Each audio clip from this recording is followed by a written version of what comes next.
ഞങ്ങൾ തമ്മിൽ നല്ല അടുപ്പത്തിലായിരുന്നു സാറേ. ഒരുപാട് തവണ അവളുടെ വീട്ടിൽ പോയിട്ടുണ്ട്.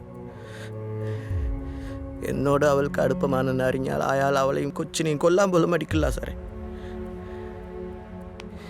എനിക്കിനി അവളിൽ അത് ജീവിക്കാൻ പറ്റില്ല സാറേ. ഞങ്ങൾ തമ്മിൽ അങ്ങനെ ആയിപ്പോയി സാറേ. അവളുടെ ഹസ്ബൻഡ് കാര്യങ്ങളൊക്കെ അറിയുമ്പോൾ നിന്നെ അവളെ ചിലപ്പോൾ വെട്ടിക്കൊല്ലേ കൊല്ലാതിരിക്കുകയൊക്കെ ചെയ്യും. അത് ഞങ്ങളുടെ മാറ്റർ അല്ലടാ. ഞങ്ങൾ രണ്ടുപേരുടെ ലൈഫ് നശിപ്പിച്ചിട്ട് നിങ്ങൾക്ക് എന്ത് സുഖമാണ് സാറേ കിട്ടാൻ പോകുന്നത്? നിങ്ങൾ രണ്ടുപേരും കുറേ സൂചിച്ചല്ലേ. ഇനി ആ കിട്ടിയവനും കൂടെ കുറച്ച് കാര്യങ്ങൾ അറിയട്ടെ. അതല്ലേ മര്യാദ.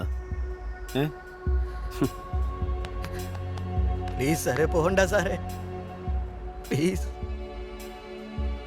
നിന്റെ ഏറ്റവും അടുത്ത ആളല്ലടാ അവള്. നീ അവളോട് ചിലപ്പോൾ ഇതിനെപ്പറ്റി വല്ലതും സൂചിപ്പിച്ചിട്ടുണ്ടെങ്കിലോ? ഞങ്ങളോടൊന്ന് ചോദിച്ചു നോക്കട്ടെ. ഇല്ല സാറേ, അവൾക്ക് ഇതൊന്നും അറിയില്ല സാറേ. ഞാൻ അവളുടെ അടുത്ത് ഇതെ കുറിച്ച് ഒന്നും പറഞ്ഞിട്ടില്ല സാറേ.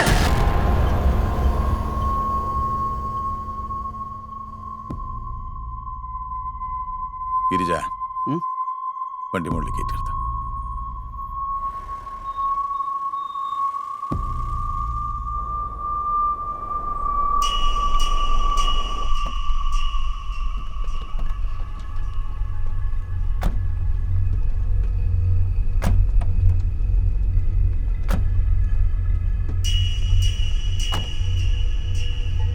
ഇറങ്ങിയോടാ.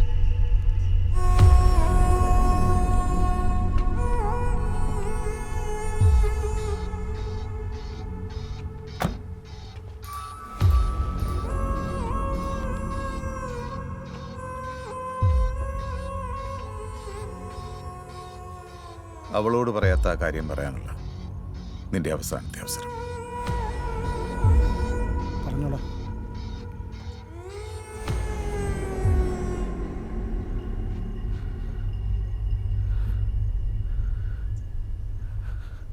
ഞാൻ പറയാം. എനിക്ക് കുടിക്കാൻ കുറച്ച് വെള്ളം തരുമോ?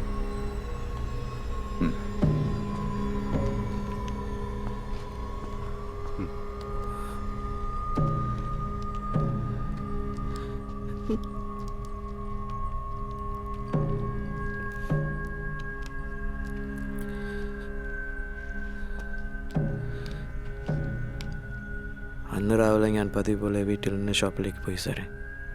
താമസേട്ടൻ്റെ ഫോൺ വന്നു. അയാളുടെ വീട്ടിലേക്ക് പോകാൻ നിൽക്കുമ്പോഴാണ് ബേക്കറി നടത്തുന്ന രാജൻ ചേട്ടൻ വന്ന് അങ്ങേര് വാടകയ്ക്ക് കൊടുത്തിരുന്ന വീട്ടിൽ രാവിലെ തൊട്ട് കറണ്ടില്ല, ഒന്ന് അത്യാവശ്യമായി നോക്കണമെന്ന് പറഞ്ഞു. രാജൻ ചേട്ടൻ്റെ വീട്ടിൽ ഞാൻ പലതവണ റിപ്പയറിങ്ങിന് പോയിട്ടുള്ളതാണ്. സിനിമ എടുക്കാൻ ശ്രമിക്കുന്ന ചില IT കമ്പനി പിള്ളേരായിരുന്നു അവിടെ താമസിച്ചിരുന്നത്. അവർ സിനിമയ്ക്ക് കഥ ശരിയാകാതെ ഇരിക്കുന്ന കാര്യം ഞാൻ ശ്രദ്ധിച്ചിരുന്നു. എൻ്റെ അനുഭവങ്ങൾ ഒരു കഥയാക്കി അവരോട് പറയണമെന്ന് വിചാരിച്ചിരിക്കുമ്പോഴാണ് വീണ്ടും അവിടേക്ക് ചെല്ലാൻ ഒരു ചാൻസ് കിട്ടിയത്.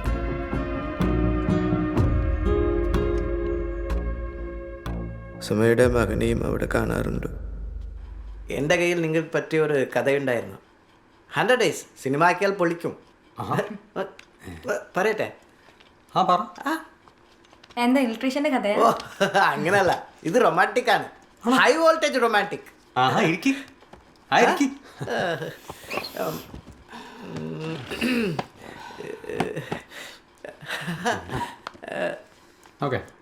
കോളേജ് പഠിക്കുന്ന കാലത്ത് പ്രേമിച്ചിരുന്ന 2 പേര് വേറെ പിരിഞ്ഞതിന് ശേഷം കുറേ കാലം കഴിഞ്ഞ് കണ്ടുമുട്ടുന്നു. അപ്പോഴേക്കും അവരുടെ വിവാഹം കഴിഞ്ഞിരുന്നു. അയ്യോ, വീണ്ടും പ്രണയത്തിലാകേണ്ട ഇരുവരും ഒരുമിക്കാൻ സാധിക്കാതെ ആത്മഹത്യ ചെയ്യുന്നു. ഇതാണ് ഇതിൻ്റെ പ്രമേയം.